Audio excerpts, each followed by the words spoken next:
में पधारे हुए सभी बुद्ध के अनुयायियों का और बुद्ध के चरणों में नमन करते हुए आपका हार्दिक स्वागत वंदन करता हूं। सबसे पहले मैं बधाई देना चाहता हूं इस कार्यक्रम के आयोजक मंडल में राकेश मौर्य जो मेरे नामा राशि हैं और हमारी पार्टी के लिए भी काम करते हैं कि उन्होंने आज मुझे यहाँ बुलाने का मौका दिया और अपनी बात रखने का मौका आप लोगों के बीच दिया, इसलिए इनका और पूरी कमेटी मोहनलाल मौर्य, ओमकार मौर्य, आनंद मौर्य, नीतीश मौर्य, ओमेंद्र मौर्य, ओमकार मौर्य का मैं बहुत बहुत स्वागत वंदन और अभिनंदन धन्यवाद ज्ञापित करता हूँ। साथ ही साथ आज की इस बुद्ध कथा का शानदार आप लोगों को लगातार जो अपने वाणी से अपने विचारों से आप लोगों को अवगत कराने का काम करेंगी रोशनी बौद्ध जी का भी बहुत बहुत हार्दिक वंदन और स्वागत करता हूँ अपनी इस बिसौली विधानसभा में कि उन्होंने इस कार्यक्रम को आयोजित करने के लिए समय दिया।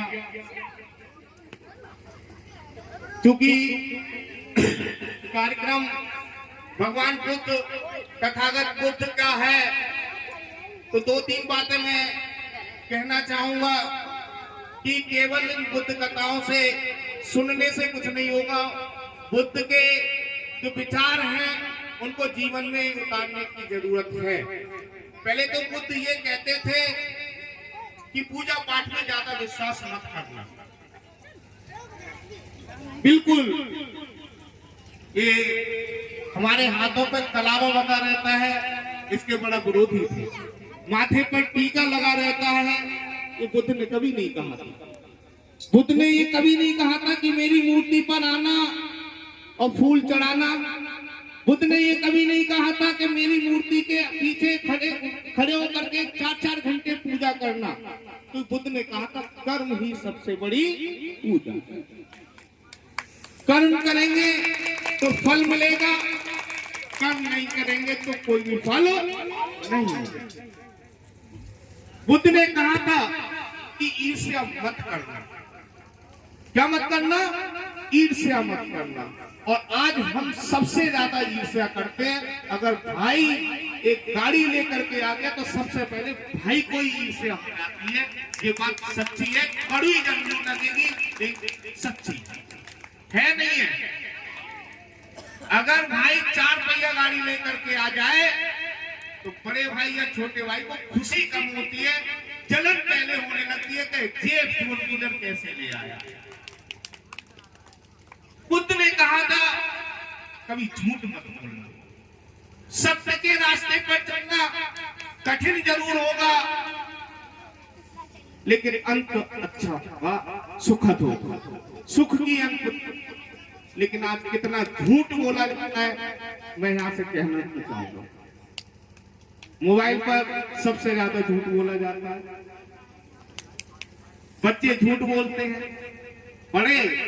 पढ़ने नहीं गए और ट्यूशन पढ़े हैं, आप पढ़े हैं, काम कर लिया। तो झूठ मत बोलिए, इतने सबसे बड़ी बात कही। निंदा मत करिए। उसने कहा था कभी किसी की निंदा हमें नहीं करनी चाहिए। एक बात बुद्ध ने और कही थी, बहुत महत्वपूर्ण बात है।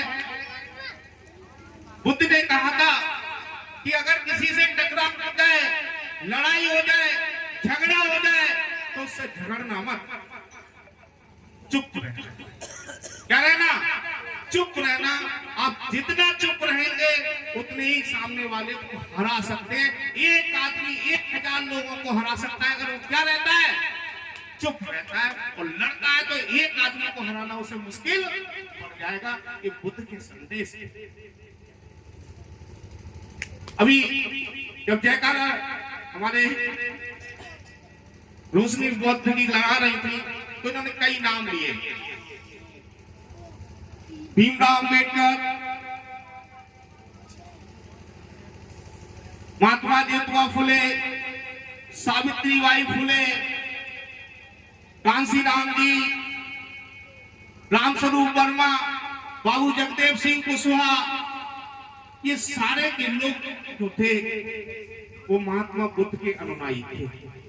बहुत लोग कम जानते होंगे, मैं कड़ी बात बोल देता हूँ, कभी कभी ऐसे आयोजनों में आता हूँ बड़ी बात बोल देता हूँ, इसलिए देता हूँ क्योंकि भाई जब हम पूजा ही कर रहे हैं तो उनके पद चिन्हों पे भी हमें चलना चाहिए। हमें सरस्वती माँ के बारे में तो पता है, लेकिन हमारे लोगों को अभी भी सावित्रीबाई फुले के बारे में पता नहीं है। यहाँ बैठे लोगों को सावित्रीबाई फुले के बारे में अभी भी पता नहीं होगा, जबकि शिक्षा की असली देवी है तो कौन है? सावित्रीबाई फुले हैं, जिन्होंने पहला स्कूल खोला था। अगर की आजादी नहीं थी, ये महिलाएं बैठी हुई हैं, इन महिलाओं को जागृत करने की जरूरत है कि महिलाओं को चार दीवारी में बंद कर दिया जाता था, पढ़ने की आजादी नहीं थी। पहली बार सावित्रीबाई फुले निकली पढ़ने के लिए, और जब वो पढ़ने के लिए निकली तो उनके ऊपर कीचड़ फेंका जाता था, गोबर फेंका जाता था, और 2 जोड़ी कपड़े लेकर के वो बैग में जाती थी, क्योंकि एक बार जाते समय खराब हो जाते थे, एक बार आते समय खराब हो जाते थे, तब जाकर के आपको हक अधिकार दिलाया और पढ़ने के लिए पहला स्कूल खोला। और वो तारीख भी किसी को याद नहीं होगी यहाँ बैठे हुए लोगों को। कितनी बार बुद्ध कथा हो चुकी यहाँ पर? दूसरी बार। पता है किसी को किस तारीख को सावित्रीबाई फुले ने स्कूल खोला? किसी को नहीं। मैं रोशनी बौद्ध की जो हमारी टीम है, इनसे निवेदन यही करना चाहूंगा कि समाज में जागृति लाएं, ये जागृति भी लाएं, क्योंकि समाज तभी आगे बढ़ेगा जब हमारे समाज को अपना इतिहास पता होगा। 1 जनवरी 1848, नोट कर लीजिए, 1 जनवरी 1848 को सावित्रीबाई फुले ने पहला स्कूल खोला था जिसमें लड़कियां पढ़ लिख सकती थी। उससे पहले लड़कियों को पढ़ने लिखने की आजादी नहीं थी। कहां खोला ये भी नहीं पता होगा। कहां खोला था? पुणे। कौन सी जगह थी? पुणे। उनके पति का नाम था जेतुआ फुले। सावित्रीबाई फुले की शादी मात्र 9 साल में कर दी जाती है। कितने साल में? हमारी छोटी छोटी बच्चियां बैठी हैं, कुछ की उम्र 9 साल हो गई होगी। सोचिए 9 साल कितनी बड़ी उम्र होती है। 9 साल में उनकी शादी कर दी जाती है, और शादी करने के बाद जब वो जेतुआ कर जाती है और अपने पति से कहती है मैं पढ़ना चाहती हूँ। मैं क्या चाहती हूँ? पढ़ना। आज भी गांव की स्थिति यह है कि लड़की अगर पढ़ना के लिए घर से निकलती है तो माँ बाप नहीं तो पड़ोसी तो जरूर कहते हैं देखो जा रही कलेक्टर नहीं बनने। ये स्थिति आज की है। तो सोचिए ये स्थिति 1840 की बात है, जब मैं बात कर रहा हूँ 1842 की बात है। तब जब पहली बार सावित्रीबाई फुले ने, वो भी शादीशुदा महिला ने, ये कहा होगा मैं पढ़ना चाहती हूँ, तो क्या जवाब रहा होगा जेतुआ फुले का? जेतुआ फुले ने कहा मैं मजबूर हूँ, मैं नहीं पढ़ा सकता, पापा से पूछूंगा। पापा से पूछा तो क्या पढ़ा सकते थे? नहीं पढ़ा सकते। उनके पिताजी ने मना कर दिया, और सावित्रीबाई फुले ने और जेतुआ फुले ने अपना घर छोड़ दिया, और घर छोड़ करके कहाँ रहने लगे? पुणे। और वहां पर उन्हें मिली एक फातिमा शेख। फातिमा शेख। मैं जब जाता हूँ मुस्लिम लोगों में तो मैं कहता हूँ क्या आप जानते हैं फातिमा शेख को? नहीं जानते, लेकिन किन्हें जानते हैं मैं यहाँ पर अभी नहीं कहना चाहूंगा। किस किस को हम जानते हैं? उसको जानते हैं, उसका नाम लेते हैं जिसका हमारे जीवन में कोई रोल नहीं है। जिन्होंने हमारे जीवन बनाने का काम किया वो थे डॉक्टर भीमराव अंबेडकर, जिन्होंने संविधान और बुद्ध, जिन्होंने हमें सत्य पर चलने का रास्ता दिखाया और कहा अपदीपो भव, अपदीपो भव, अपना दीपक खुद बनो। अपना दीपक इसीलिए उनकी मूर्ति के सामने या उनके उसके सामने क्या जलाई जाती है?